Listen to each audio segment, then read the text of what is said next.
Welcome to the November 3E Forum. My name is David Carlson. I have been convening the 3E Forum since January 2014. We gather each month during the academic year to engage important and timely public policy issues involving the 3 E's: ethics, ecology, and economics. Recent topics include climate change, the Green New Deal, health inequities, and racial injustice in a time of COVID-19 and election reform. Video recordings of our recent forums may be found on our website. And so we are fortunate indeed to have 3 outstanding panelists to engage our topic, democracy in a time of untruth. Each panelist will take up to 15 minutes for their opening statements. So very briefly, our first 2 panelists will each focus on a key element of, quote, untruth. Tamim Ansary on conspiracy theory, and George DeMartino on lying by economists. Our third panelist, Lynn Schofield Clark, will examine the challenges facing journalism in a time of untruth. I'll introduce each of them more fully right before they speak. So, our first panelist is Tamim Ansary, author and educator from San Francisco. Tamim writes, "My work ranges from history to memoir to fiction. I grew up in Afghanistan and grew old in America. As an Afghan-American writer, I often find myself exploring areas where civilizations overlap and cultures interact." Mr. Ansary's latest book, The Invention of Yesterday, sees narrative as the engine of human history. Not so much heroism or battles or geography or even the anthropogenic impact of humankind on the planet, but rather he contends that narrative is the engine, is key. So history he sees as the interacting and intertwining of various historical narratives around the planet. And conspiracy theory is one of those narratives, and that is his topic. Now, one more thing before he takes the helm. If you are a facilitator or member of the Osher Lifelong Learning Institute, or OLLI for short, would you please turn on a thumbs up sign or applause sign for a special welcome to Tamim. Winter term, he will be facilitating a course through the Berkeley OLLI called Conspiracy Theory in Modern History. So thank you, Tamim, for making this virtual journey from California to be with us today. All right, thank you so much for inviting me to speak about this topic. Incidentally, that winter course thing is going to be a replay of a set of lectures that I already recorded on Zoom in the spring, so I won't actually be there except for 2 live sessions. Let me just start by talking about narrative. And yes, conspiracy theory is a narrative, but it's not just like every narrative. You know, we all live inside of a narrative. And in fact, we live in narratives nested in narratives, nested in narratives, the way I see it. I think narratives are interfaced with what's really going on out there. And narratives is how we organize what we're going to do today and tomorrow. And it's what allows us to make predictions about what's going to happen. And when those experience doesn't match our predictions, we adjust our narrative slightly. So in a way, you can say narratives is our instrument for perceiving what's out there. I think that conspiracy theory in the world of narratives, in the social landscape we live in, which consists entirely of narratives, I think that in that landscape, conspiracy is not just another narrative. It's more like a virus or a parasite that lives in that social landscape of narratives. It comes out in certain periods, and it's able to sort of hijack other narratives and or enter other narratives and hijack their cultural DNA to make them a copy of itself. So the way I look at conspiracy theory, I think there isn't this conspiracy theory and that conspiracy theory. I think there is one underlying conspiracy theory. It's a molecule of thought. It's a structure. It's an underlying myth.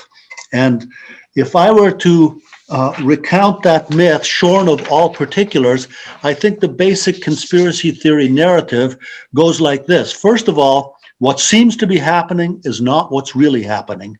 That is, I would say, the sine qua non, the point of departure for conspiracy theory. And then the story goes, what's really happening is that there is a small cabal that's in control of the world. Few people know this cabal even exists because it operates through false fronts and puppets. This cabal is affiliated with or represents the ultimate evil in the universe, but very importantly, this cabal is human, which means they're mortal, they can be killed. And furthermore, I think there's several other planks of conspiracy theory. One is that the cabal controls money in some mysterious fashion. Another is that the cabal controls information.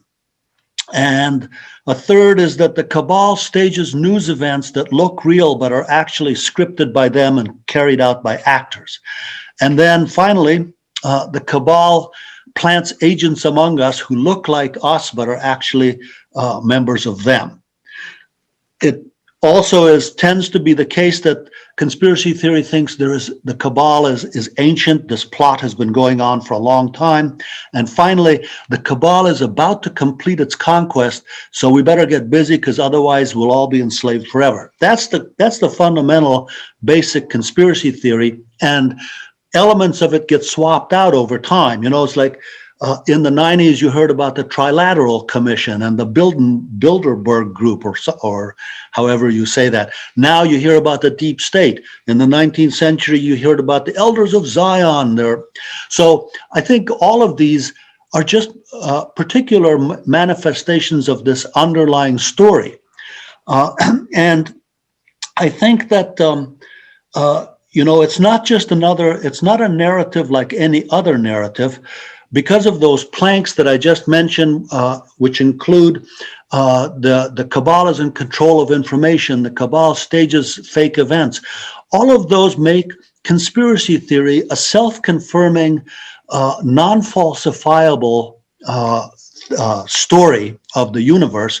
And if you compare that narrative to what I described as a healthy narrative, which is our way of groping through what's actually out there, and when the experience doesn't fit the narrative, we change the narrative and continue to look. The thing about conspiracy theory is it doesn't change the narrative. Its mechanisms say, I'm going to absorb whatever fits and I'm going to reject whatever doesn't fit, because whatever doesn't fit, the narrative itself, the conspiracy theory narrative, can label that as false information that's being vended by the cabal. Experience can't falsify the conspiracy theory because one of its planks is they stage, fake events.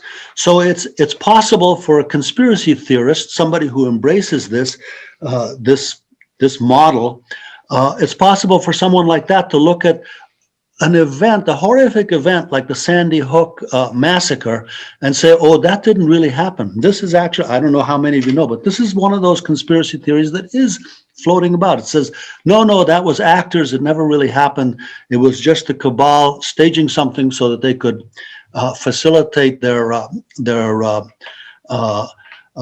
legal codification of taking away our guns. And I think it's important to ask, why does anyone embrace this? What does it offer?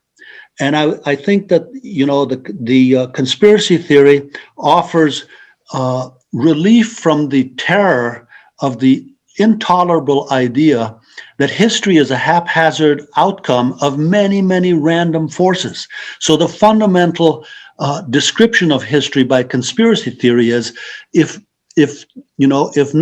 there in normal times nothing changes. The reality we live in is the same every day. If something big changes, it's because somebody did that. So now we have to look for who is that somebody. If the big changes are discomforting and disturbing, then we can look for that somebody and take action, kill them or whatever. Now, in a time of deep and pervasive change, which I would liken to, I have this concept I'm trying to elaborate, which I call the social paradigm. And I'm thinking that, in normal times, a society that's functioning properly has this framework, this network of values and understandings and concepts that's all coherent and all fits together. And within that, there's many narratives interwoven. So one narrative can overlap with another, can be nested inside another. When that overall network of understandings begins to erode, all the constituent values begin to lose meaning. And it's in that circumstance that it's possible for conspiracy theory to come out of the corners where it normally lurks, where it's a fringe, what nuts believe. It can come out of those corners and begin to infect the society at large, just like a virus. And it can do this because it says, we're not on a runaway train. There is someone at the controls. Now, it's someone bad, but somebody is in control. And if they're human, that means we can take control by unseating them. It says, if you feel this free-floating anxiety that doesn't have any particular cause, it doesn't mean you're crazy. It means, there is a cause. It's that cabal. They're pulling all the strings. If you feel, outrage that transcends any particular outrage, if you just are filled with anger, then conspiracy theories can give you an explanation and says, your anxiety has a cause. And associated with that, if you're filled with rage, conspiracy theory can tell you that you can be filled with hate and fantasize violence, and it doesn't make you a bad person, because your hatred and violence is directed towards the cabal, which is the ultimate embodiment of evil, and it makes you a good person to hate and fantasize violence. So I think that in a circumstance that's a time of pervasive change, conspiracy theory is going to thrive. I want to pause to say I saw the phrase someplace there, unsubstantiated conspiracy theories, and I would say those two words don't go together, because conspiracy theory has nothing to do with substantiation. It isn't a conspiracy theory only until it's substantiated. Conspiracy theory is a particular thing, and I would liken it not to a theory of anything. It's not like a scientific theory or a political theory. It's not like any of those. It's more like a religion. And I think that Diderot once said, philosophy poses questions that may never have answers, and religion poses answers that may never be questioned. So I think conspiracy theory is like that, because its fundamental axiom, all these little planks I've told you, that's the point of departure, and that's what determines how you decide if a piece of information is true or false. If it fits the narrative, it's true. If it doesn't fit the narrative, it's false. And that means that wearing, clad in conspiracy theory and going through this universe that doesn't make sense, it's like you're going through a wilderness with a virtual reality helmet on, and you can also always see the same thing no matter what's happening outside. And so that's my view of conspiracy theory. When I look at history, I see that there are particular times, or there are certain periods when conspiracy theory did thrive. And I find that in the wake of the Crusades in the 14th century in Europe, when the medieval world was giving way to whatever this other thing is that we're in, that was a time when the Knights Templar conspiracy theory is a prototypical conspiracy theory, the idea of a secret society that's doing bad things, and the Jewish moneylenders conspiracy theory. Those things emerged in that period, and it was in the immediate aftermath of the French Revolution that these strands of conspiracy theory that had now come up through this idea of the Masons as this group that was, they turned into something like an academic theory of conspiracy, which was elaborated in a number of books that explained that the French Revolution was actually plotted out one night in a town in Germany where the Masons, the Illuminati, and somebody else, I forget who the third one was, they got together and they said, we have to do this thing in order to blah, blah, blah. And then 2 years later, sure enough, the king was executed. It was all part of the plot. So I think that when you look at those periods and you see how there was this pervasive change going on and conspiracy theory thrived, you can look at the period we're living in and say, oh my God, conspiracy theory is not just thriving, it is metastasizing. So what's going on now? And I would say it doesn't take much to look around and say, we're in a period where, if the paradigm is changing, it's changing in a way that's deeper and broader than it's ever had to confront before. Some of the value systems and the ideas that are now sort of up for grabs again, open to interpretation. They're decades old, they're centuries old, they're millennia old, they go back to the very roots of human biological existence. And, I'm not going to go through all of those. You guys can probably imagine what that list would consist of. I think I've used my time. Thank you very much. Our next panelist is George DeMartino, professor of international economics at the Josef Korbel School of International Studies at the University of Denver. The intersection of ethics and economics, especially professional economic ethics, is central to his research and teaching, and is his topic today. Professor DeMartino recently co-authored the Oxford Handbook of Professional Economic Ethics. He will speak to three primary questions. Do economists lie? And if so, why? And does it matter? Professor DeMartino.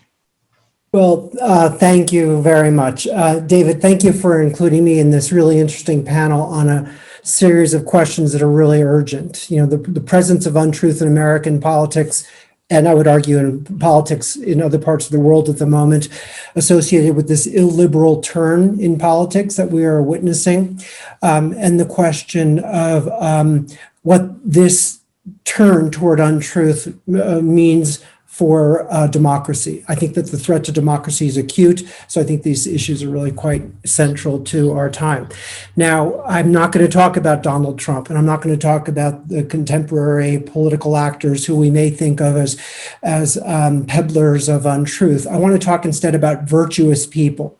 And the question I want to talk about is whether and to what degree virtuous people may have contributed to the conditions under which this new illiberalism has come to flourish, under which Trumpism has flourished. My target, when I think about, is my own profession. I'm an economist. I've been writing about economics and ethics now for, 20 years. And I'm deeply concerned by many of the practices in my profession. The question I want to put before you has to do with whether the economics profession is culpable. And I'm going to argue that, in fact, economists do deceive regularly. I think that the reason they do this is to promote the social good. I think that there are good, strong reasons why economists believe it's okay for them to deceive. And yet I want to argue that, in fact, the consequences can be particularly damaging, especially as concerns trust and expertise, and especially where we most need to have trust in experts. So let me just take you to this. The premise is this. I think that the economics profession is complicit in the illiberal turn in politics for a number of reasons. And perhaps the first one is the shell in which all the rest follow, from within which all the rest proliferated. From the 1970s up till at least 2008, the economics profession oversold a particular kind of economic reform around the world and was extraordinarily influential in promoting this vision. The vision was what we now call global neoliberalism.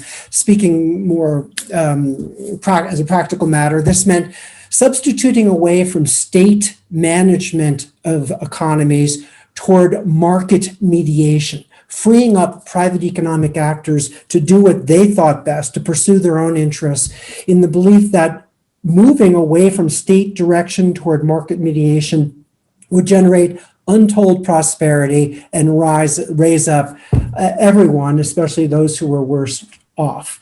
The profession did this in innumerable ways that I won't talk about here. I've written about that elsewhere, but I want to argue that it oversold the virtues of neoliberalism. It worked hard to make people believe that the neoliberal project was the appropriate way to reconfigure, national economies and the world economy. The problem with this, among other things, is that the move toward neoliberalism was deeply damaging for lots of people. Everyone understood in economics that when you make such a dramatic policy shift, there will be some who win and there'll be others who lose. The term we use in economics are the losers, those who are harmed by the policy shift. In the case of neoliberalism, there were huge numbers of losers. And we're talking in the United States, for example, of anyone who doesn't have a college degree. I mean, if you look at trends in wages and family income and economic security, you see an extraordinary deterioration starting around the 1970s up to the present. And yet, and here's the point, the economics profession proved itself to be largely indifferent to the sufferings of large numbers of people. Next, the profession in advocating for this economic transformation was extraordinarily arrogant. The profession acted as if it could know things that it was impossible to know, and that it could control economic affairs in a way that economic affairs just cannot be controlled. And so it wasn't prepared, and it didn't prepare societies for all the things that went wrong that had not been anticipated. Next, and this is what I want to talk about today. So this is I just want to situate this next issue of deception. The profession felt that it should pursue, and that it was ethically entitled and even warranted in pursuing, whatever means were available to pursue the neoliberal agenda. And one of the means that it saw as necessary was deception. It acted as if it was warranted in lying to secure the right policies despite public opposition, because, as you know, there has been tremendous opposition to this move toward globalism, global neoliberalism. The point being that because the economics profession thought it knew what was the right policy, it also felt it was warranted in lying to help secure those policies. And I would suggest to you that those who were harmed by this 40-year experiment in global neoliberalism are now getting their revenge against the economics profession.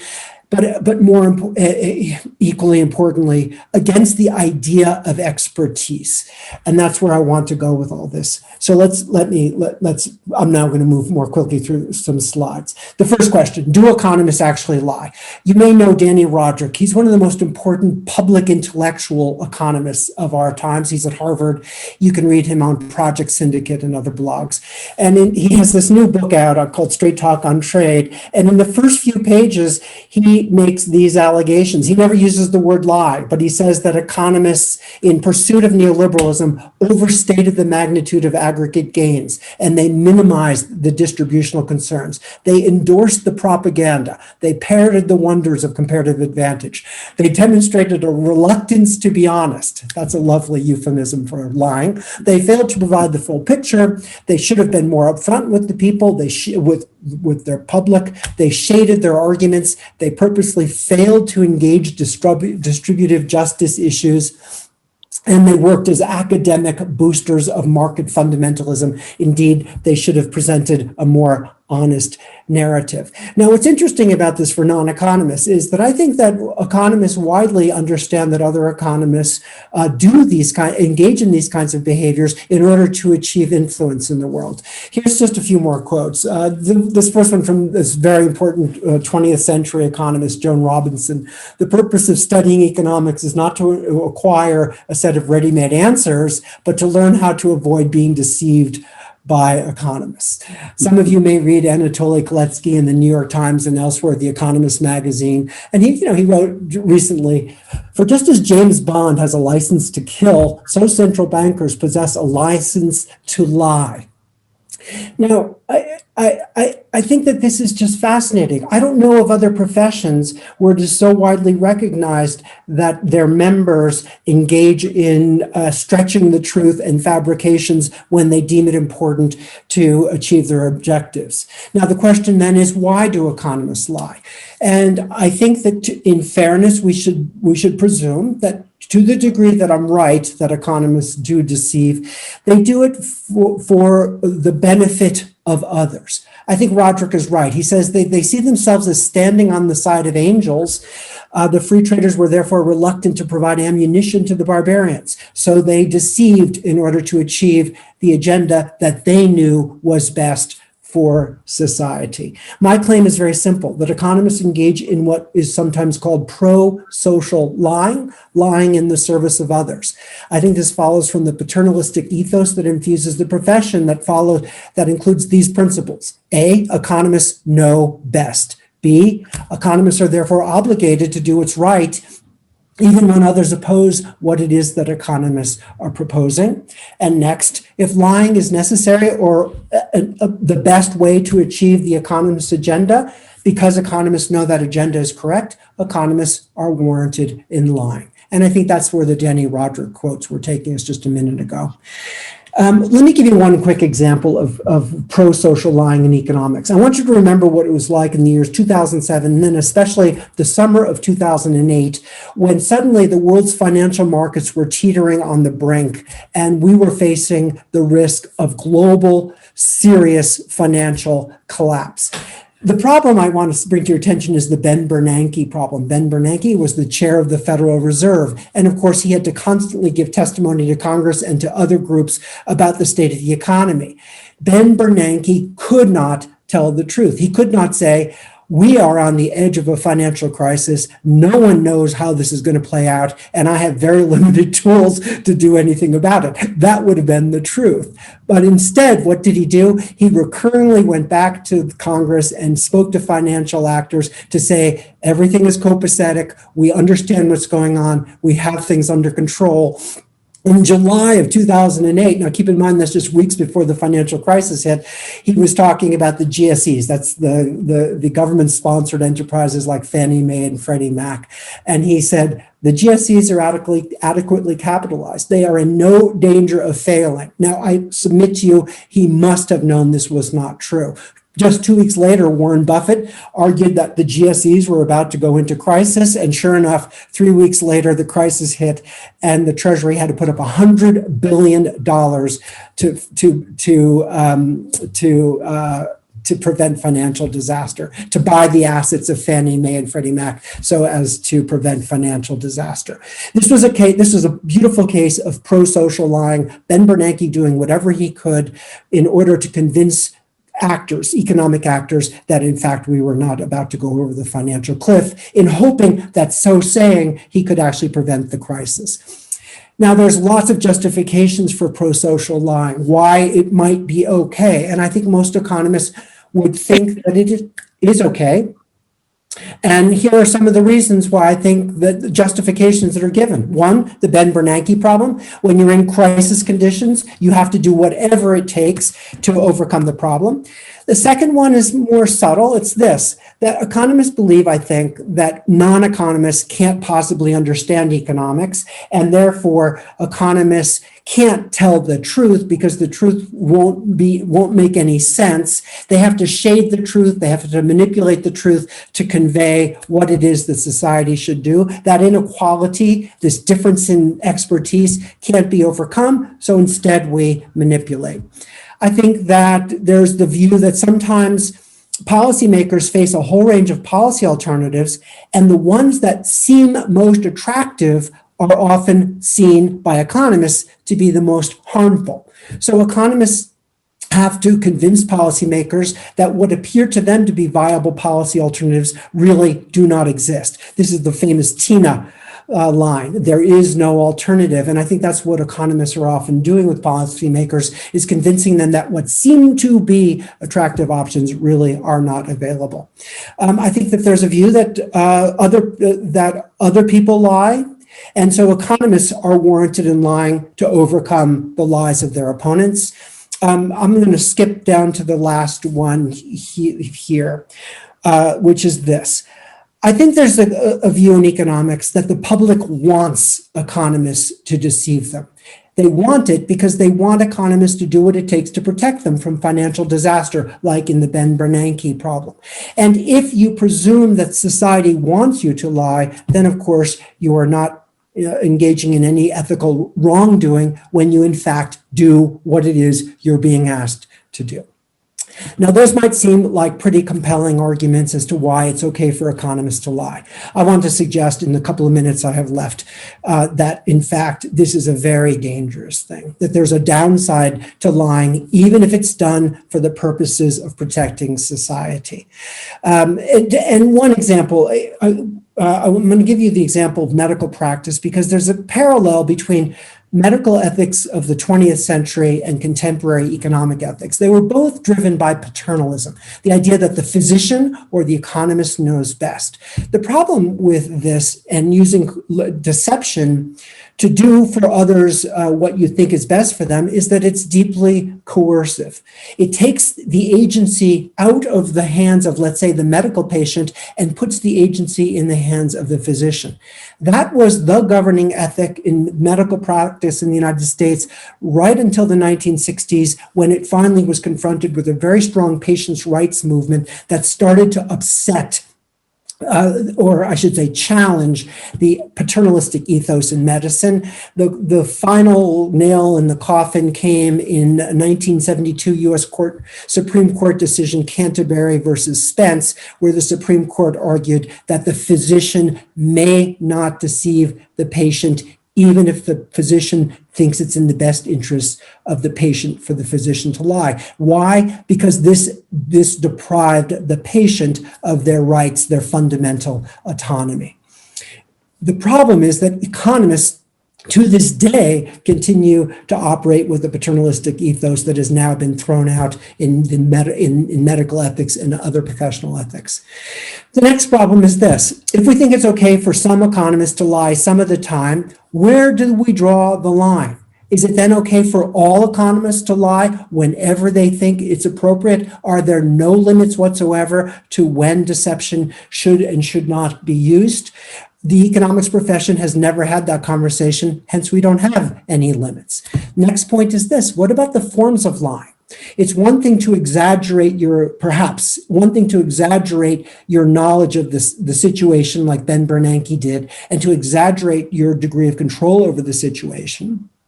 But then if that kind of lying is okay, what about other kinds of lying? Is it okay for economists to falsify their data when falsifying their data will move policymakers to make what the economist thinks is the right decision?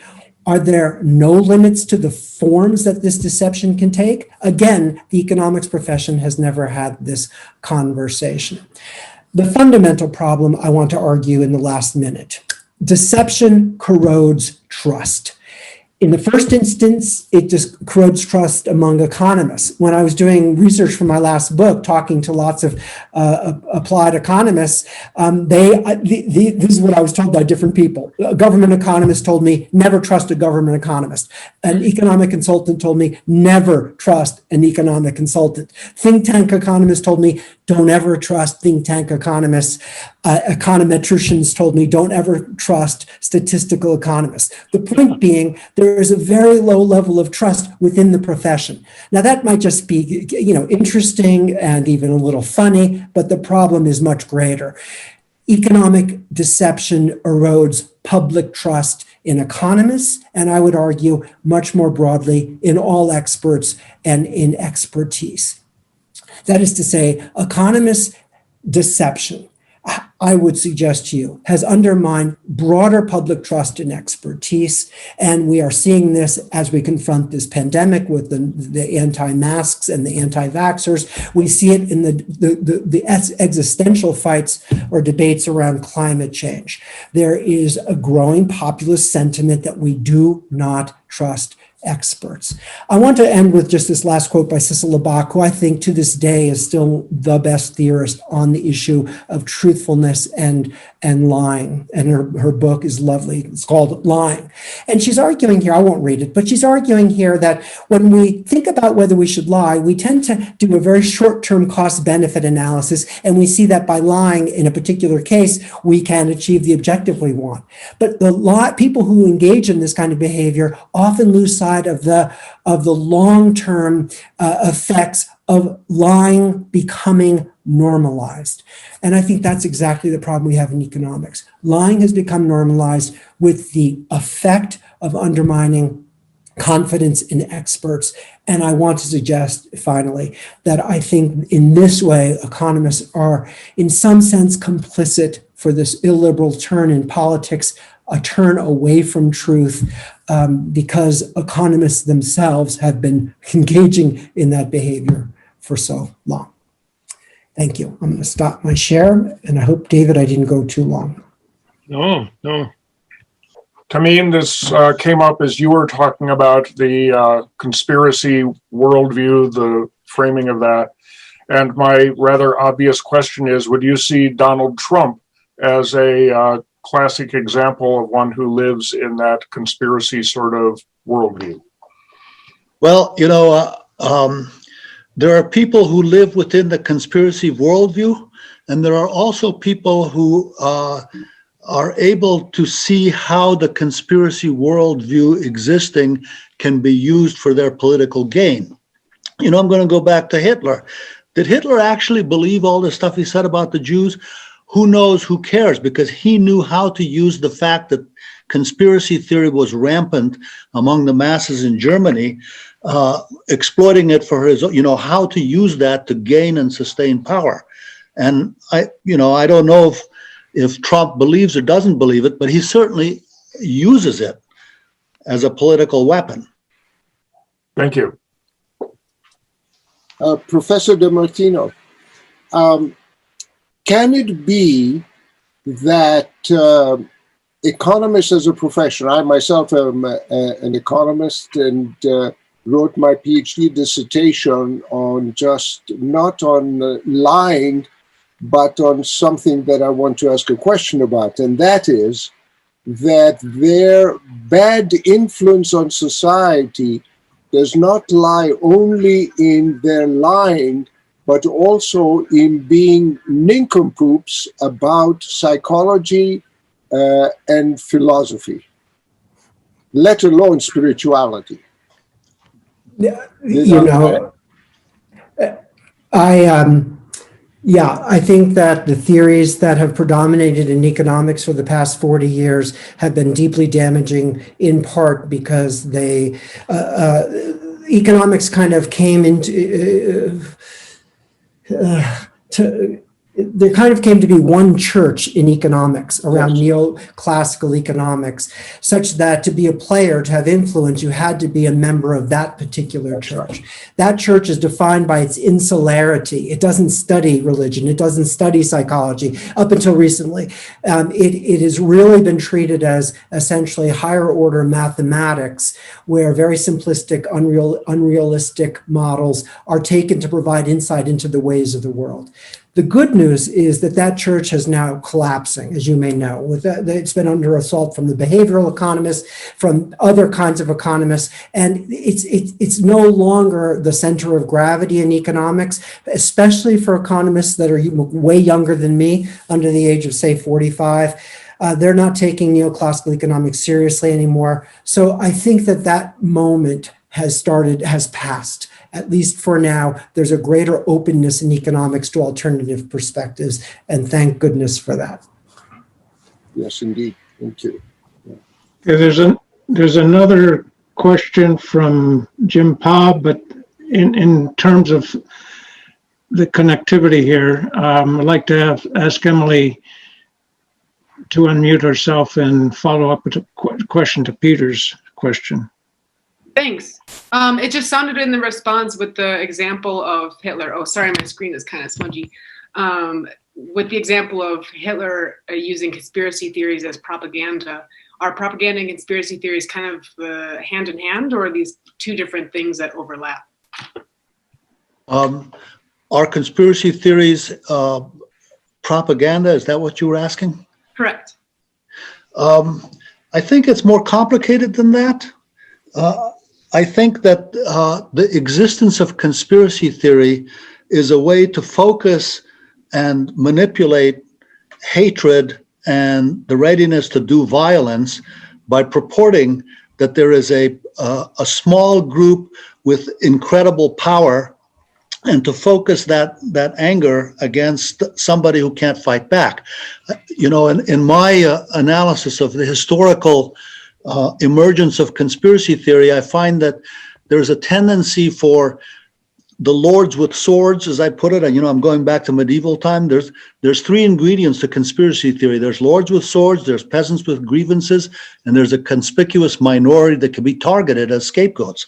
And the function of the scapegoats is to redirect the justified grievances of the peasants away from the lords with swords and toward the conspicuous minority. Yeah. Yes. But here's our third panelist, and a little bit about her background. A professor and chair at the Department of Media, Film, and Journalism Studies at DU. Professor Clark is an ethnographer who is interested in how the everyday uses of digital, mobile, and social media shape people's identities and aspirations, particularly in the context of widening income inequality in the US.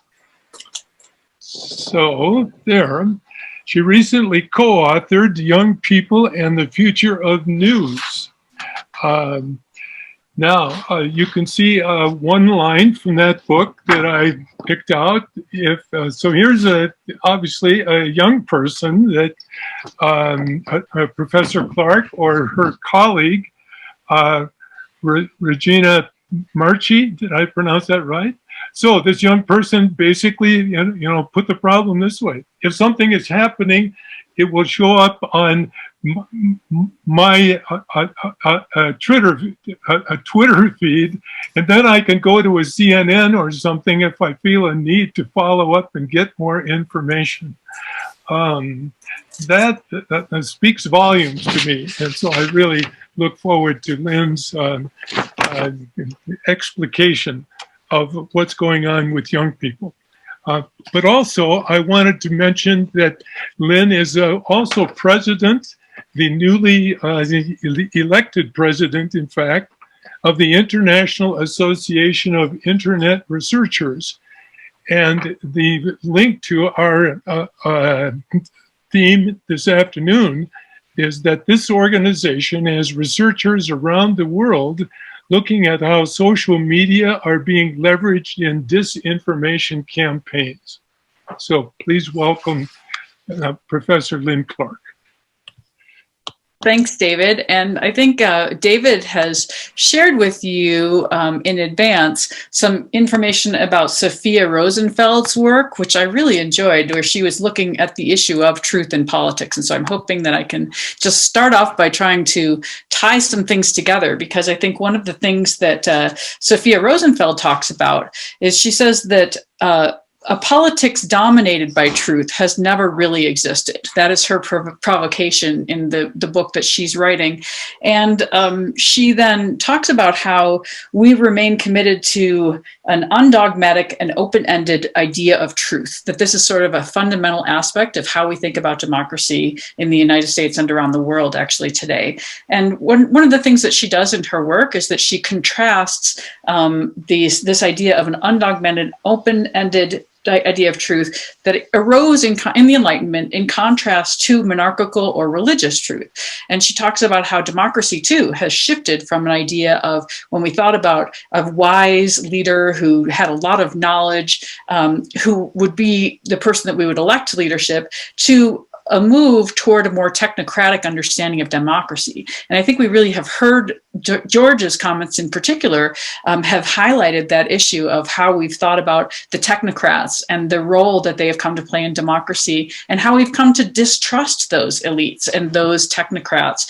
And I think we see that that's also at root some of the things that are going on with conspiracy theories in the way that Tamim had talked about them as well, that people pick up on some aspects of what the technocrats have said and object to them or mimic them in some ways in terms of the way they put together knowledge.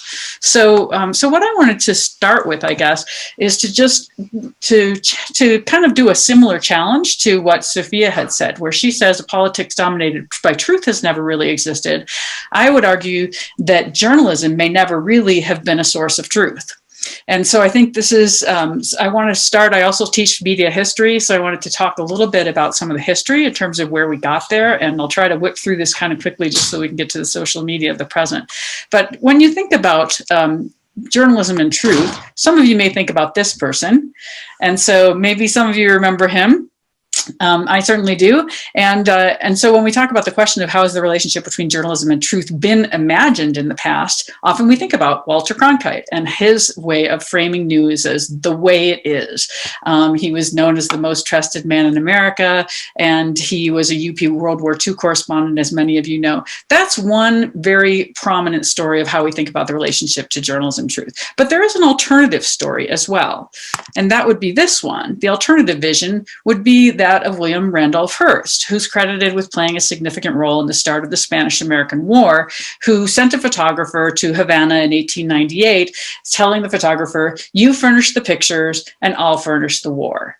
So there's a long tradition as well in journalism of telling stories that may be true or may have partial truths within them, but the goal was to sell papers and to try to get people enthused about reading the stories that are in the news. So news has always been a source of tension between truth and fiction, or between truth and narrative, I think, to go back to what Tamim had talked about before. Journalism is situated within narratives that we understand, and they have to create, and journalists have to create new narratives as well that make sense of the world for us.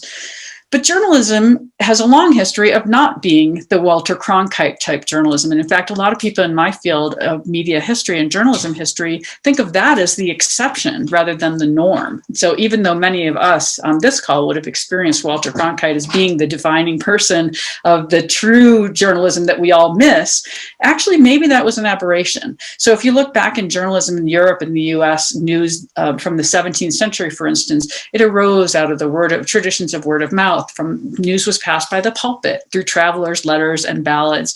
And the earliest news sheets date to the early part of the 17th century, when there was not really a firm line between truth and tabloid tales, between entertainment and news about trade and politics and other things that were happening with royalties around the world. And the struggle over truth that we think about today as being fairly partisan also has a long history, dating back to what we call the partisan press in U.S. news history, where those of you who've seen the musical Hamilton are probably particularly familiar recently with the tradition of the Gazette of the United States that was started and supported quite a bit with Alexander Hamilton's writings, as contrasted with the anti-federalist paper called the National Gazette that Jefferson and James Madison founded, and that was very critical of Washington. So again, there's this long tradition of the press being places where you can hear a variety of different, very highly partisan viewpoints. And that in fact was the way the press was funded during this particular era, was by different positions in politics. Then another thing that's not new about today is that news has long been a fast-paced business, and that's something that dates to the era of the penny press from the 1830s to the early 1900s, when the news business first started to make use of things like the Pony Express and the Telegraph, trying to gather and distribute news very quickly because that was what was profitable. And that then is what, of course, brings us to the issue that I had mentioned before about William Randolph Hearst, where the yellow journalism of the era had kind of taken hold and made it so that news became something more about the sale of the news industry and as a product, as opposed to news that was somehow informing the public. So what I wanted to talk about, as I mentioned, was this issue of how the 20th century, the idea of objective news, is something that may be an anomaly in the history of journalism, and that actually objectivity is really recognized as the linkage between the commercialization of journalism, the rapid distribution of journalism, and particularly by the telegraph, the idea of news being shared very quickly in very standardized ways, and then professionalization, that as news became more successful as a business, reporters could be hired and paid, and they then needed to have special skills, or at least that was what produced in them the idea of professionalization that made it possible for them to be paid. So objectivity is very much tied to the profession of journalism itself. But there have also been long-time critiques of objective news, or how the news itself has played a role in relation to truth-telling. This is just one example of how news writers have created a false balance, for instance, in reports of lynchings, that objectivity has been used and can favor certain positions over others. And that's been an important critique to look at. Then when we look into the 1980s, the 1980s is when Reagan revoked the Fairness Doctrine. And so that's has a big role to play as well in terms of the rise of conspiracy theories and the distrust of experts that we see coming through the rise of talk radio and commentary, first with Rush Limbaugh, who starts syndication very soon after the end of the Fairness Doctrine, which had made it so that broadcast had to actually present controversial issues in a way that was honest and equitable and balanced. No longer had to do that after the late 80s. And that also then, of course, gives birth to the rise of Fox News, launched in 1996. And then what has been interesting in the last couple of years is that we've seen this phasing out of the fair and balanced in favor of most watched and most trusted, which is the way they describe themselves today.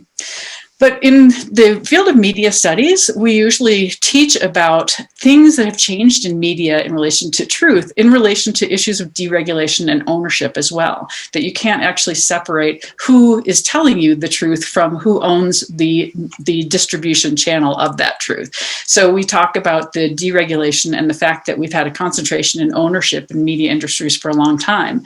Well, today, when we teach media studies, we talk about these entities because from 2014 to 2017, we saw the rise of a lot of different social media entities that rearranged the economics behind the media industries that we rely on for trusting the information that we receive. So rather than going and talking about Disney and Viacom and Warner Brothers, right now, what we talk about in media studies are Apple, Alphabet, which is the company that owns Google, Microsoft, Amazon, and Facebook. And so just as a comparison between them, this is a graph that shows you where the earnings were in 2014 from some of the various large media conglomerates and Google. And you can also imagine what that graph would look like today in relation to Amazon, because they're the ones who have, of course, majorly benefited from what's happening with the pandemic right now.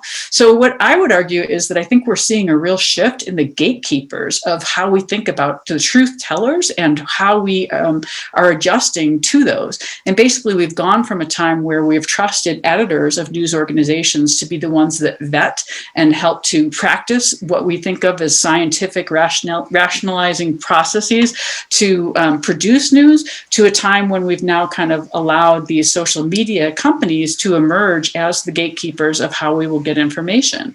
And so like this, I actually did create this slide before Social Dilemma was even a movie, just to point it out that this is really a common thing that we talk about in media studies a lot, that we're the commodity that's being sold to advertisers and to those who want to buy data about us in order to sell more stuff to us.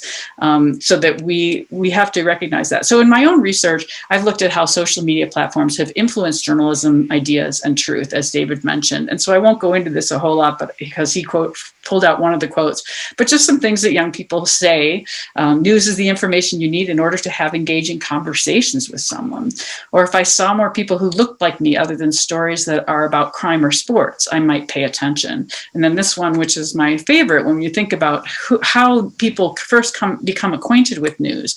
One young person said to me, honestly, I start every morning by looking at Instagram. And if something shows up as a meme, I figure I'd better find out why.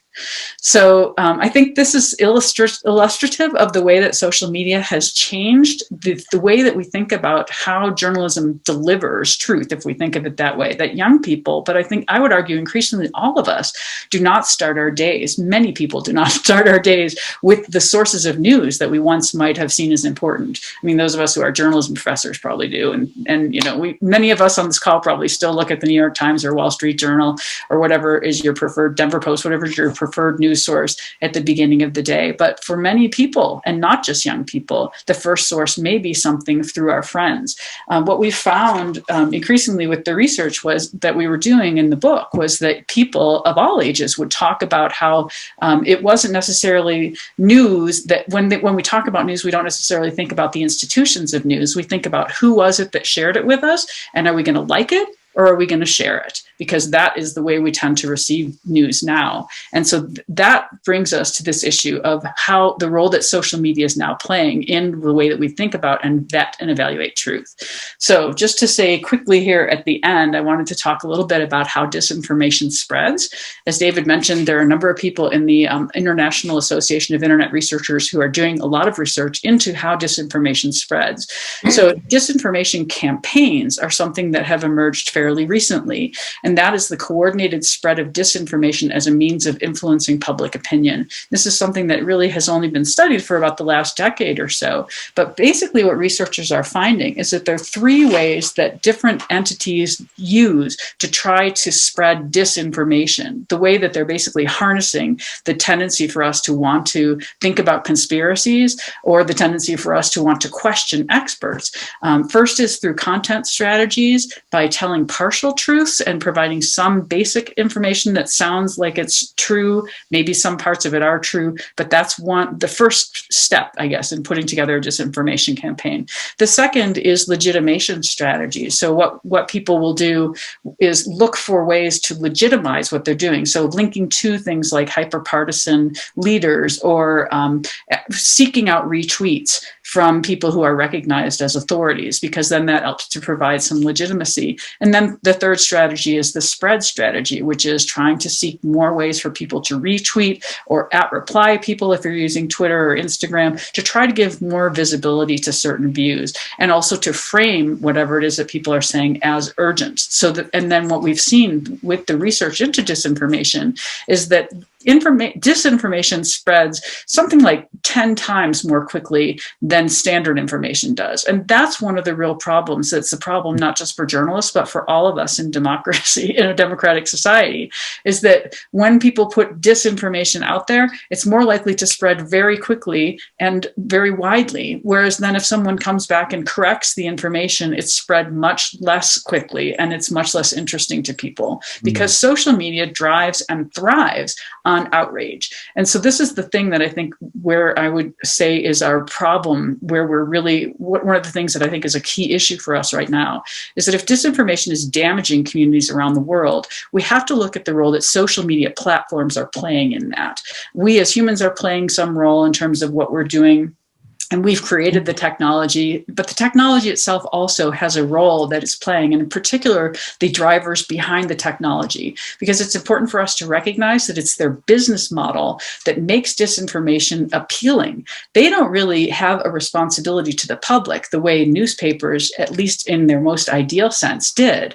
Newspapers and journalists, at least have always had that tension. In social media, there's not really even that tension between the service of the public good and the service of profit. It's really about profit. And so the more we have people, the more Facebook finds ways to pull you in and spend time there, the better off they are. So basically, disinformation is very closely related to their business model. So what we're talking about when we're talking about what needs to happen in relation to social media regulation or next steps really has to do with how we're thinking as a society about the role of social media more broadly and what it is that we want out of social media for our landscape going forward.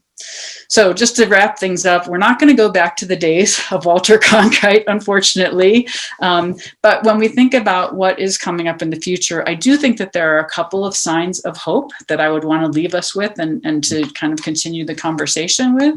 One is that I think that when we look at research that's been done by the Knight Foundation and First Draft and Colorado Media Project and other entities, there is a sign that there is continued trust in local news. And this kind of aligns also with what I think Sophia Rosenfeld was talking about in terms of the trust in the local, that people want to trust the people that they know. And so hopefully that means not just your neighbor who's on Facebook with you, but also the news person who is producing news for you. And there is a sign that people are more likely, for instance, in Denver, to trust the Denver Post than to trust the New York Times, because they have more common ground that they share with the people who are reporting on those areas. So that's something I think we can build on. Second, I think that there is greater sophistication today in understanding and combating disinformation, and there's a greater appetite for considering what we want from our social media environment. And I think there are many people who are looking at that issue from around the world and are pushing us in different directions. And I think then third just actually echoes a lot of what Tamim had said at the very beginning in terms of how we think about truth and narrative in relation to thinking about how truth that is oriented toward imagined possible futures may be a way of thinking, forward way of thinking things through, that journalism has long been oriented toward reporting what's happening in the now, but we could be pushing both in journalism and in academia and in other places, I think in public life, to think about what could the best outcome for us look like, and then what stories can we tell of how we are actually getting there. So I wanted to just kind of end with a provocation that I think it would be helpful for us to think about this issue of narrative and think about imagined possible futures as a way that might be able to help us to find ways to communicate across some of the things that are causing a lot of the disagreements that are at the roots of the untruths that we're finding. So, and then I'll just end with Ida B. Wells, who's one of the journalists from long ago who has changed my field and I think many others, and who says the way to right wrongs is to turn the light of truth upon them. So I do feel like I don't want to abandon the idea of truth. I don't think any of us do, but I think we need to find ways to have some kind of shared common ways of talking. And part of that's going to be understanding our history, understanding the relationships that social media is playing in restructuring our lives, and thinking about what we want moving forward.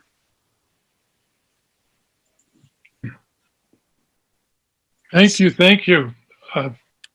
Tried to talk fast and get it under 15 minutes. And now let me see if I can unshare my screen. Okay, there. All right. Thank you so much. And now chat is beginning to heat up, and that's a good thing. But before we turn things over to the rabble, just kidding. Let's invite the panelists now to, let's loop back to panelists 1, 2, and 3 for an opportunity to comment, add to, and so on. So Tamim, you're first. Observations and comments about what the other two had to say. Okay, well, what struck me when Lynn was talking about Twitter and social media platforms, I just wanted to add that when I think about narrative, one of the things I focus on is its role in us determining what's true. And one of the big factors in deciding that something is true is if it fits in with everything we already know to be true.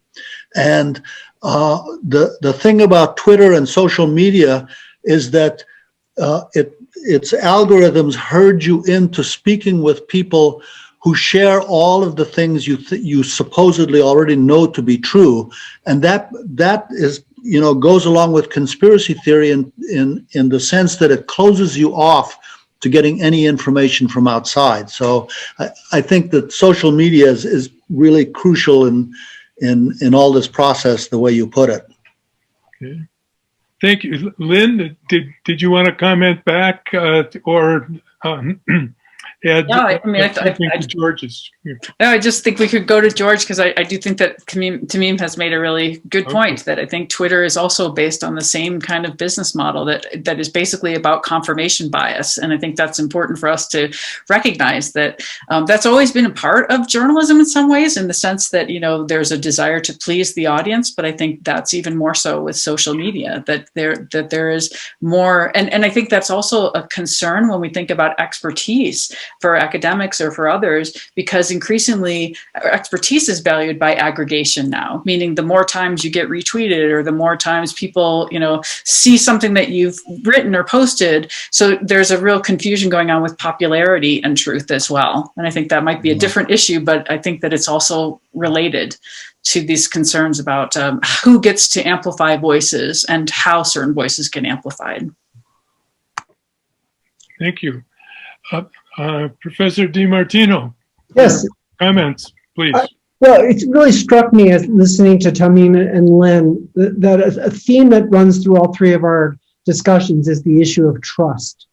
And this is a really fraught issue. There's a number of fraught issues around the issue of trust. One, even those who are experts in one field are laypersons in every other field, in the sense that we are all dependent on others for weighing and sifting the evidence and deciding what's right, what's wrong, what's good, what's bad, what's true, what's untrue. None of us can be an expert in every field. Most of us can only be a bare expert in just one field. So there's this issue of layperson dependence on others and trust that is fundamental to how we make our judgments.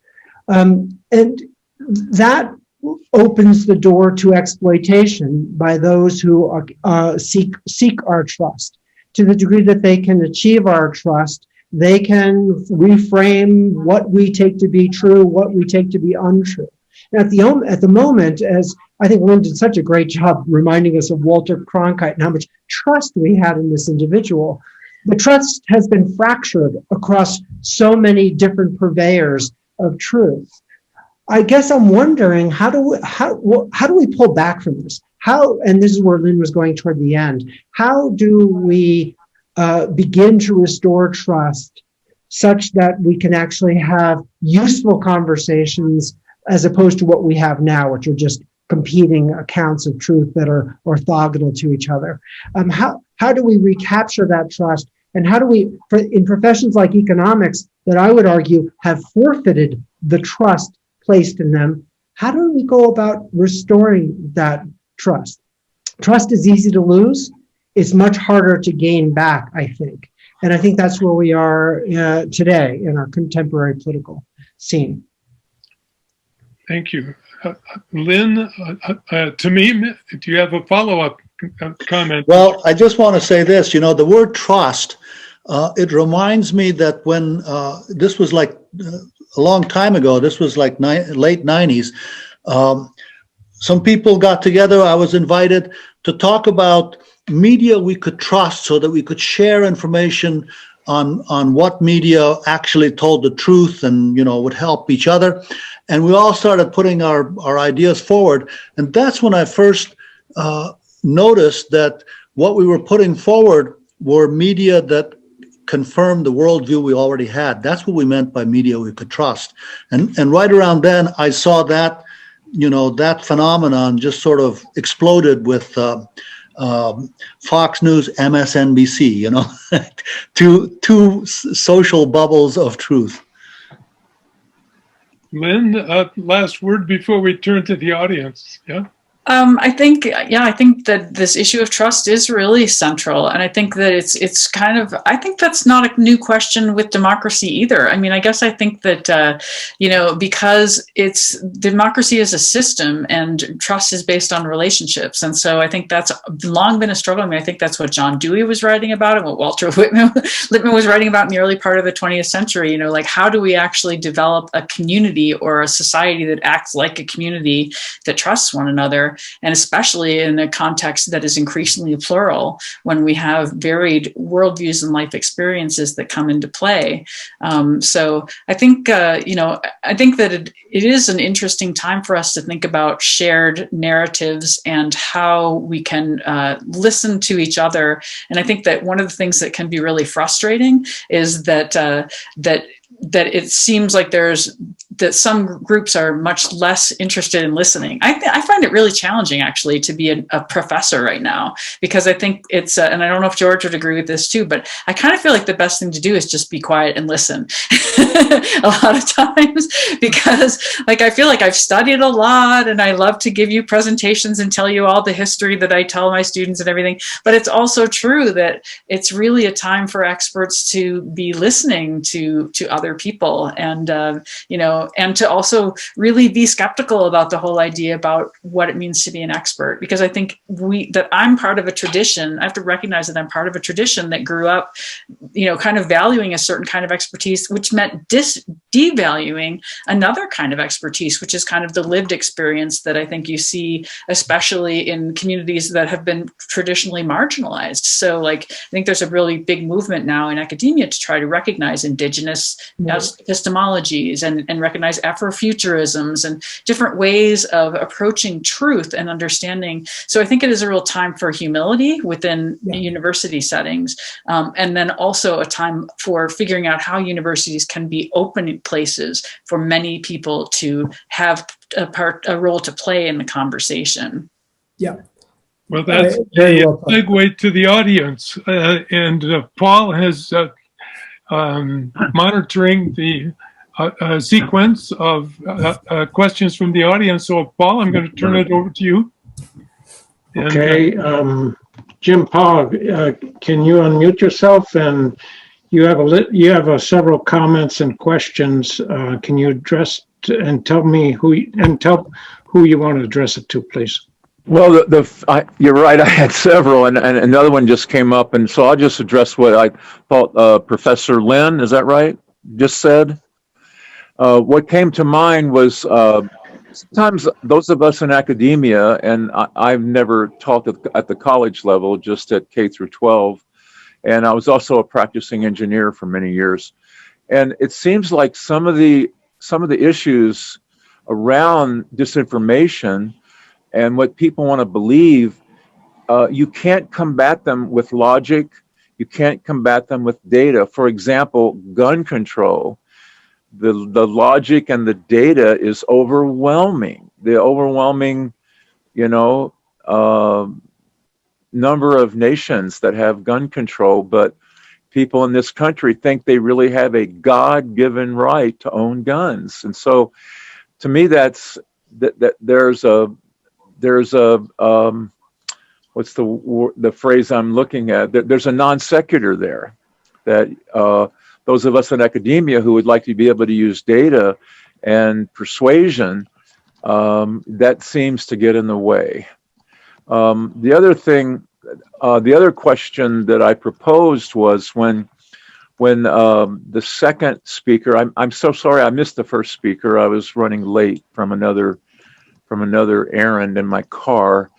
When he talked about that certain categories of economists say don't believe my same category of economist, and as he was going through that, I wondered how Paul Krugman would hear that, and if the gentleman, the professor, the second speaker, I believe, if he would want to respond to how Paul Krugman, because I have a lot of respect for Paul Krugman, and I think maybe I'm wrong about this, but I think he will admit when he's wrong.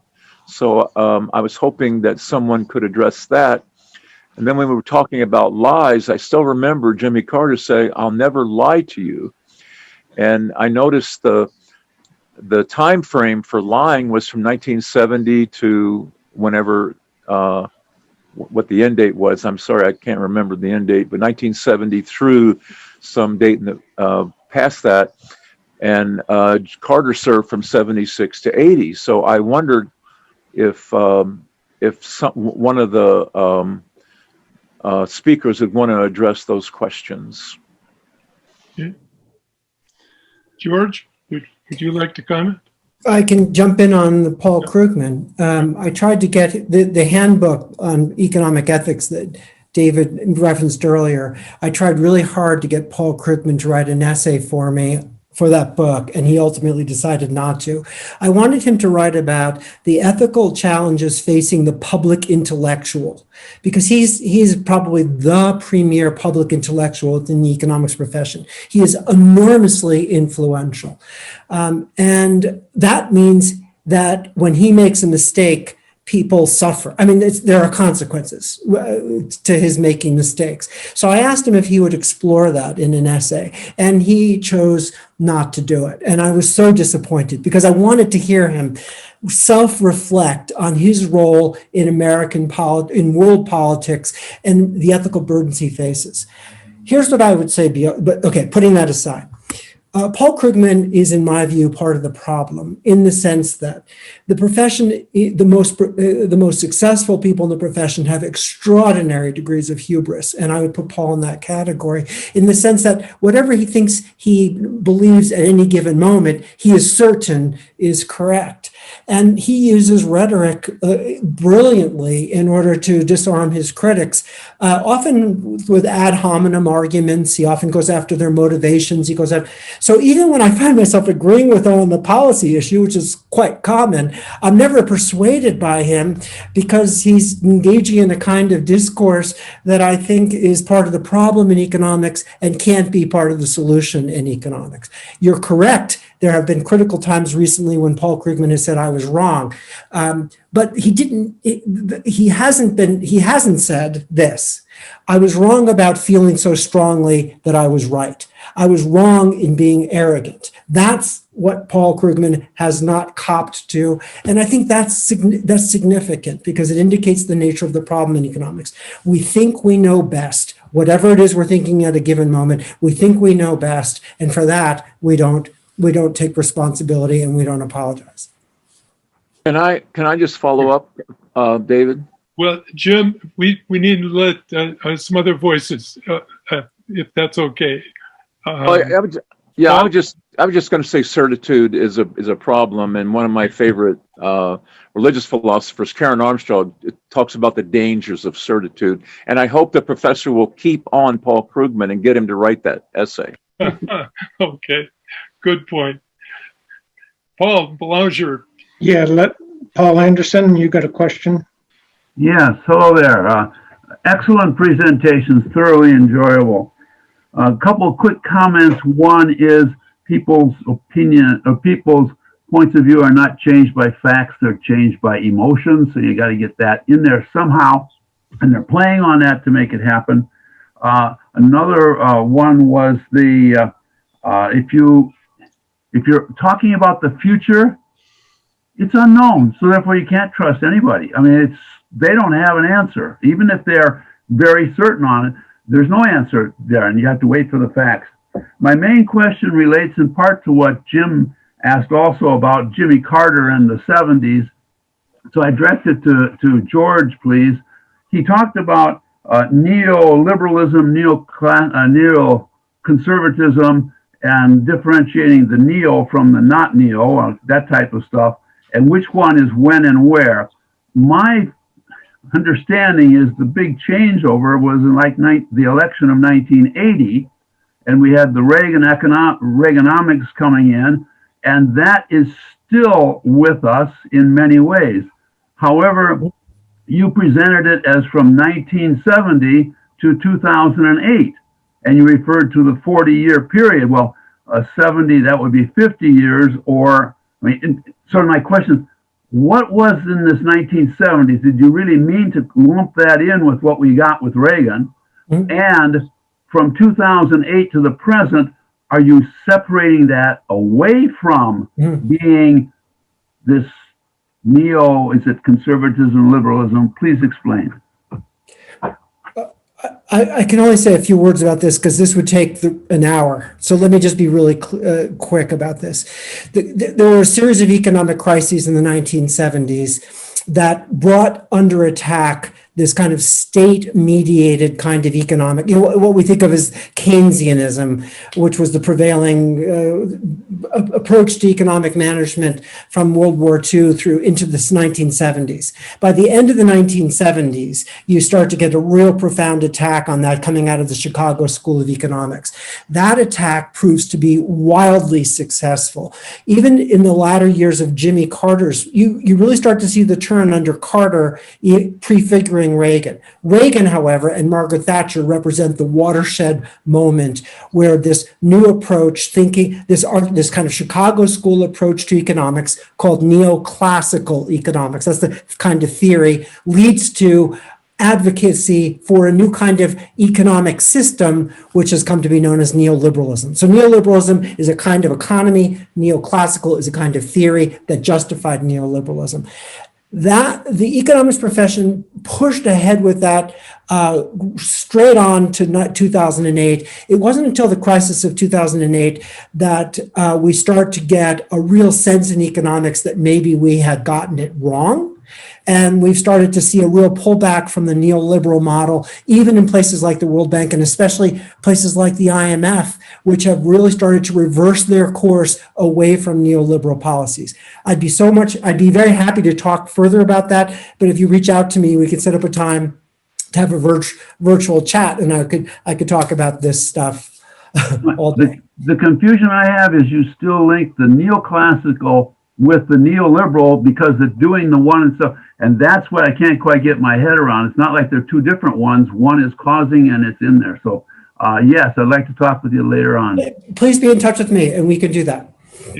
I'm going to step in and invite everybody to look at their watch. We're scheduled to sign off in 4 minutes, according to my watch. But I'd like to see whether or not we have a consensus, at least among most of us, maybe to go for another 10 minutes or so. Would the panelists, first of all, consent to that? Another 10 minutes? Sure. Tamim, George? Yeah, sure. Okay. How many? Can I see some thumbs up from the audience? Shall we go for another 10 minutes? I'd like to give as many people an opportunity who haven't shared yet to join the conversation. So, Paul, who's next? Okay, so and of course it'll be recorded, and if people have to go, they have to go, and they can catch the recording later. Ellen Waterman, you have a question? Can you unmute yourself? Yes, I am. It's very simple because when you're talking about Dr. Clark, all of these sources of news, my mind goes to NPR and PBS. Do they have a different respect than About the Truth? Oh, well, I mean, I think that they do have a different mandate. So that is, although I'd say that the public broadcasting system in the United States has unfortunately suffered from the way that it was kind of jerry-rigged in the 1960s when it was put together. So there were a lot of things that go into the history of public broadcasting that make it so that it's much more reliant on sponsorship than I think would be ideal. But I think but I do think that there is, at least what I see in public television and radio, especially National Public Radio, that's really emerged as a source of trusted news, in the sense of being a place that is trying to be very much in touch with local communities, and then also trying to vet different voices around from various people. I think the problem, though, in the United States is that public television and public radio has tended to be seen as linked with the elite.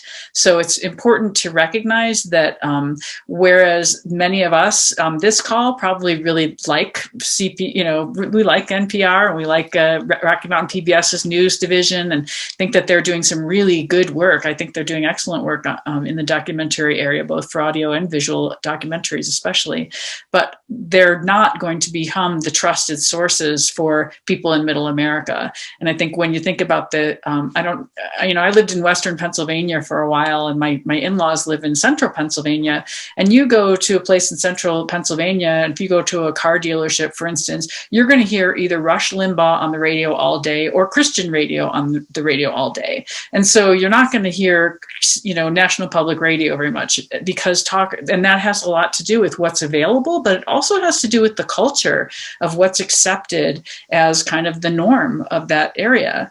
And I think that one of the things that we haven't necessarily talked about, just to bring the conversation back to trust somewhat, is the issue of how much trust has to do with communities of experience and knowledge. And I think this is something that we still have to figure out, that when we think about what's going on in our country, we're parts of different communities. And I'm sure a number of you probably experienced it the same way I did. On Saturday, when the news was announced, and I was watching the speeches by Biden and by Kamala Harris, I was feeling like, oh, this is the country I recognize. These are people, I understand what they're saying, and I think that we really do live in very different communities. And I think, going back to what George was talking about, it's really hard for those of us who happen to be living on this map where we really value, rational thought and logic, to recognize that people who don't live on that map see that very way of approaching the world as arrogant. And, that's not the way I experience the world, but it is a wedge that has been driven between our communities. And I feel like talk radio and other entities like Fox News have played a big role in driving that wedge into place. But I do think that when we're talking about trust, we have to figure out ways to unpack that, and to try to figure out ways to build relationships across our different communities. And I do feel like, to me, that's why college is important, because when college students come from Trump land, they're now going to enter a new community of knowledge, where they're now entering a place where it's okay to question whether or not you're going to be, aligning yourself with all of the things that go along with some of the conspiracy and some ways of living and thinking. But it is but we, I don't know if we can send everybody to college, and that's a real fear I have about the pandemic as well. So, but whether people will really want to find ways to be together and to be in community with people who are different, I don't know. Thank you. Paul. Yes, is Christina Faust still on? I couldn't see her in the list, so she probably signed off. I'll read it later if we got time, but let me give it to James Harrer. Otherwise, you had a couple comments or questions? Sure. Thank you, Paul. Thank you, everyone. Apparently, you had some very, very astute comments and educated me tremendously here. One thing that's interesting right now is CNN is reporting a real-time massive disinformation campaign happening right as we are talking about a conspiracy theory called Stop the Steal that is led by a fellow that should be still in prison, probably Roger Stone. We remember his name. What elements that some of the panel has already talked about are operating here? Do you see this as, do any of your comments, can they predict how this might unfold? And second comment back is social media is very much important to our process. A documentary on on the digital divide, talked about social media requiring a knowledge revolution, just as we've experiencing now an information revolution. What would a true knowledge revolution be, and could that be the solution to our crisis?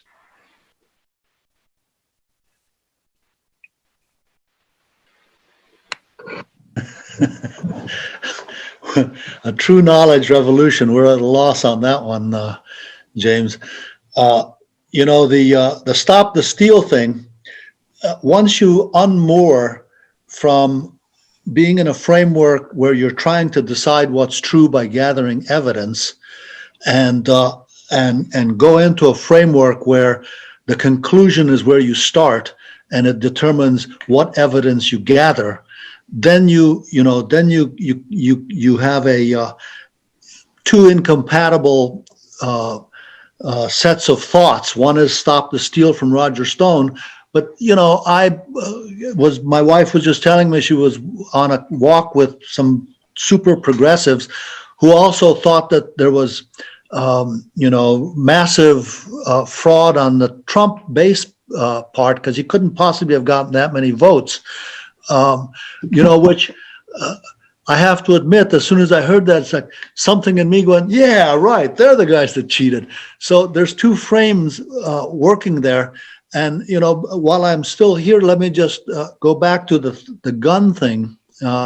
One of you asked about, the data clearly shows this or that about guns. But what I see is that the argument about guns is occurring in two different frameworks, and where they overlap, they can't agree because there's unstated, tacit assumptions that are not on the table. They're two different contexts.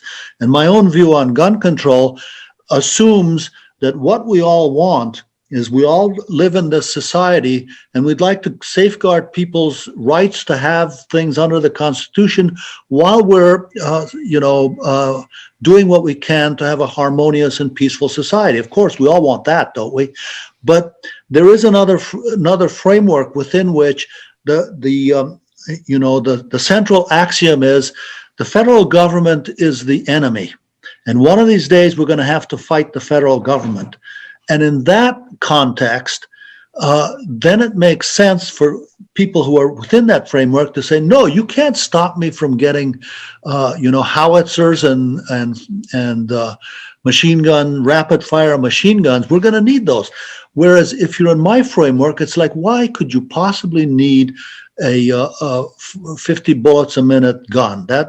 So there are two different underlying assumptions that are not stated on the table going on there.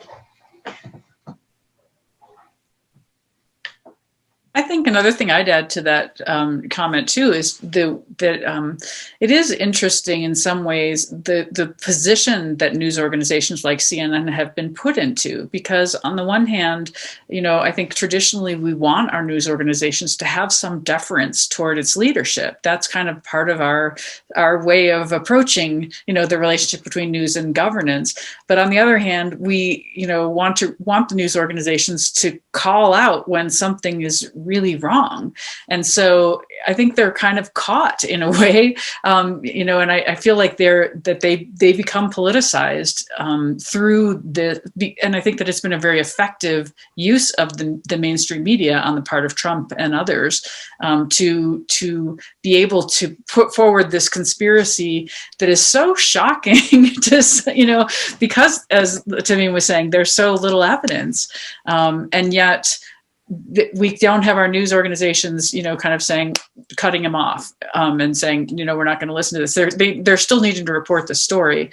I do think that it was interesting. I was really surprised, actually, that Fox News did not support this conspiracy theory at all, even from the beginning. I mean, even in the day of the election and the immediate days following, that they resisted that. The news organization actually took a stand to say, we're not going to kind of go down that route and, and kind of insisting on a certain position of reality, I guess. So, but I do feel like it's interesting for news organizations because the country as a whole has been pulled so far in one direction right now, I think, by Trump, and that places the news organizations in a difficult place in terms of trying to be the vetters of a conversation. Okay, we have time for just a couple more questions before we bid. Alex Sakados. So, two things it seems to me in terms of comments. This question of how do you change people's minds, or one's own for that matter, it seems as if some of the answers with Edward Bernays, who started in the beginning of the 20th century with how to change people's minds, and he said, he considered, this was his worldview, that people are by and large ignorant and also somewhat animalistic, and that therefore they needed to be told how to think and how to behave, and the way to do it is not to appeal to the reason, but to appeal to their unconscious. And so it used that technique in order to sell goods and services, you know, for businesses. And now we've used these techniques in the political arena, so that one implants things into the unconscious, and that way it's very, very much more difficult to convince them otherwise. And one very small piece as well about Paul Krugman is that the textbook that he has written on introductory economics, micro and macro, is pure neoliberalism. So independently of what he says in the New York Times or anything like that, it's only Joseph Stiglitz, of the very well-known economist, that has said very clearly, neoliberalism is dead. It doesn't say is ailing or half true or what have you. It says it's dead. So much about Paul Krugman that I read as well. Thank you, Alec. Paul, we have time for one more question. John Nordenkemper, you want to state yours? Put it in the chat, but I wonder, especially maybe from Professor Clark, you know, it really seems like we've kind of divided into social groups or cults almost, that we only accept information from that group, you know, especially through social media, and even older people, I think, not just young people. Could you comment quickly on that, if that's like a major barrier in this whole thing? Yeah, I think I did see your question there. I actually responded to you personally because I didn't know if we'd have time, but I was saying that I don't think that there's one entity that controls information for groups, but I do think that the way that we divide ourselves into social groups is important, because it's in our social groups that we actually come to understand what truth is and have that truth affirmed, or how we can question it too within those contexts. So it's like truth is a very contextual thing. And so then I think what you could argue is that there are groups like Fox News that can figure out ways to benefit from this grouping that we have together, and by reinforcing our views. And so I think that is where we are having some problems, I think, right now, is that after we kind of let go of that idea that there should be some kind of variation in lots of different opinions, and we allowed some groups to say, we're just going to speak to these groups and make money at it, that's when I think we've created a problem, because we have created an echo chamber in certain locations and it does make it difficult for other people to have kind of some entry points. But I do think we do. I mean, I think we all do have relatives and friends and neighbors who are parts of different bubbles and parts of different social groups. So there's a lot more porousness, I think, in our society than we think about sometimes. So I think that is our future challenge, is to figure out how to find some space, places for mutuality and mutual respect. So it looked like, Tamim, you looked like you wanted to say something to that also. No, I would just say to that, social media platforms enable groups to form that are not seen by outsiders. You said we all have neighbors and this and that. To the extent that we have interconnections with other people that's physical and in the material world, I think that helps. And to the extent that our interactions are only with people who we see on, or who we communicate with in social media, that promotes intercommunicating groups that are not connected to outsiders, and that is what forms social bubbles bound together by a narrative. Mm. Can I say one thing quick? Sure. This is outside my expertise, but one of the effects of neoliberalism has been to disempower working people, not least by destroying labor unions. We tend to think about labor unions as in terms of their economic effect. My first career, 10 years, was as a labor union organizer and union negotiator and all that. And so I was at local union meetings all the time. And local union meetings where normal working people would talk politics, would have an opportunity to actually contest each other's worldviews. It was and in trade unions, they achieved respect. Politicians would have to come talk to them because they were in a union, they were a voting bloc. And so they actually had opportunities to be recognized as mattering in the American political system. All of that's been wiped away.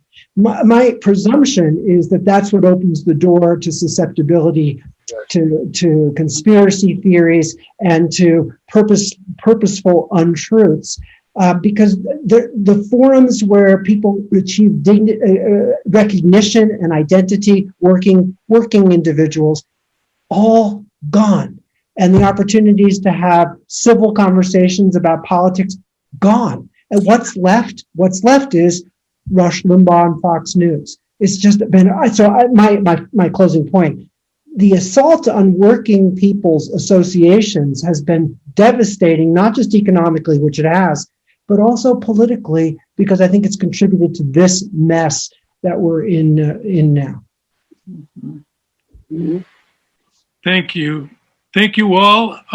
In the words of Judy Woodruff on the 6 o'clock news at 7 o'clock, we'll have to leave it there.